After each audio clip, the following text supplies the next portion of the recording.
دولار رت ولول دولار رت يركن قاطرة بالله يزني دولار رت كيني. السلام عليكم ورحمة الله وبركاته.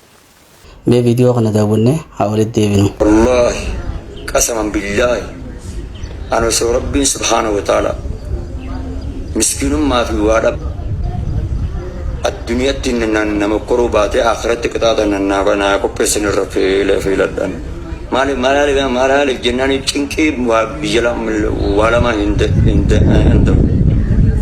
صلاة في ينين جبي فتوان برادني مو يو أنا نزب ما فيديو قناص ولا إنهاجا قسمه دولار رت ولول دولار رت يركن قاطرة بالله يزني دولار رت كيني ولا ربسن isinimmoo ajandaa uummadhaatiiti ustaada maali naan jedha ani immoo maallaqa nas walitti qabataa jira ustaada maali naan jedha tisiitu yaa maallaqa walitti qabataa jiru nuti akkana naaf yaate faate qubo keenyati maallaqa fudhanna nuti akkas maallaqni akkas malee ndufu waa hundufu akkas maallaqni yoo akkas taate malee ndufu maallaqni akkan namni xiqqaateetu faranjiidhaa dhiqee maallaqa fidaara akkas فرنجي لا دكي مالك في دنم والله أنا مثلا أوسو سلام بكفا فرنجي سندك فرنجي تلا في ديرمان تانو كذا نكسيت سجاج يجري مالك فرد أوان تقدان الرّاك أبو مالك الرّان هاجا كمان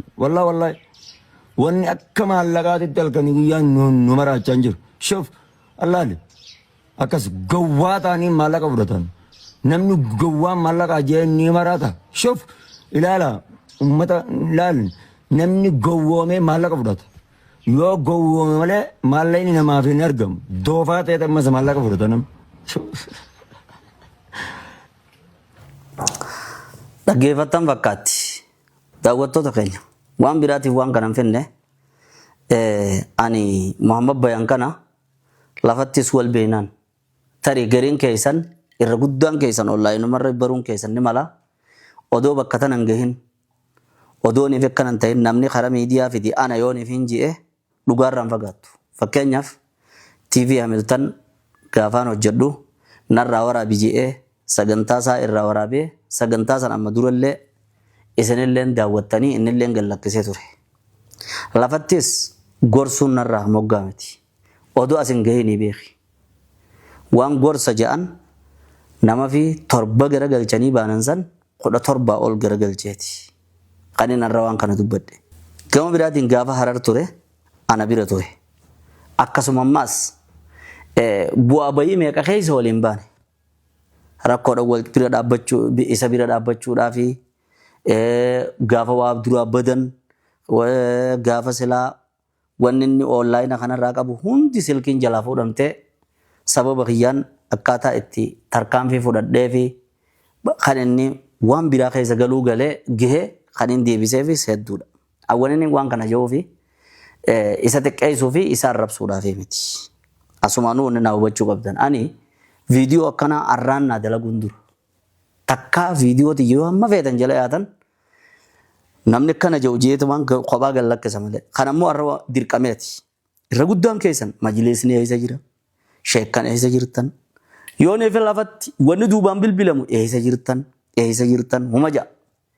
namni kun yaadne arra Muhammad Bayaan haa galatoomuun jedha namni akkanatti ifa kaa'ee ani addunyumarratti yoonii fi waa harkadhe akhiraa haana qixaaxu rabbiin ji'ee deebiin mas kaayyoon kiyya maallaqaa if gowwoomseetii maallaqa akkana shaqqalatanii ji'ee ogguunii fi inni dubbate waan inni jedhu sangaa hunda afaan nan jedhu waan taateef ergaan hin qabu mee duuba egguu bakka tana taate wannummaan nama waaqadhe Ustaaza maarree jechaa ooltaniif namni tokko maqaa haajii baafachuu danda'a.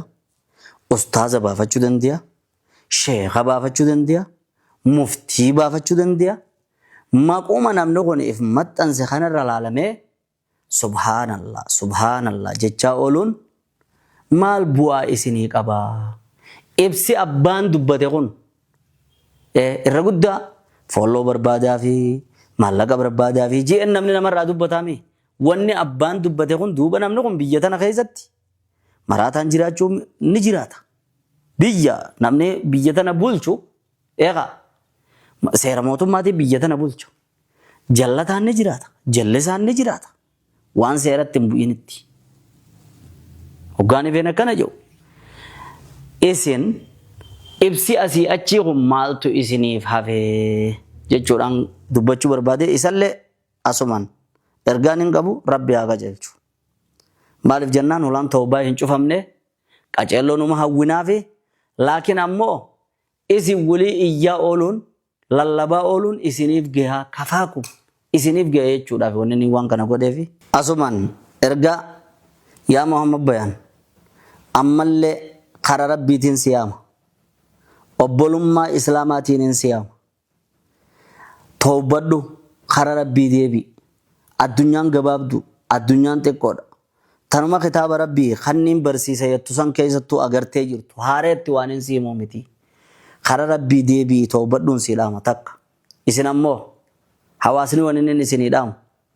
Maqaa kanarra dhaabbattanii walii maqaa warra diin qare'ee maqaa darasootaa maqaa barattoota diin islaam maqaa barsiisota akka hin tuttuuyne hadaraa waan inni isinii dhaamu tana nuufis sabaata kadhadhaa isallee rabbi haa sirreessuu haa deebisuu kadhadhaa waliifillee sabaata kadhadhaa an kan na ajaa'ibu nama bakka diin irraa baratu hin laalle nama akkana ammaan tana je'e baru dhufa ammas baru jala deemta saniif sabaata ifumaafuu rabbi isiniif waaqan.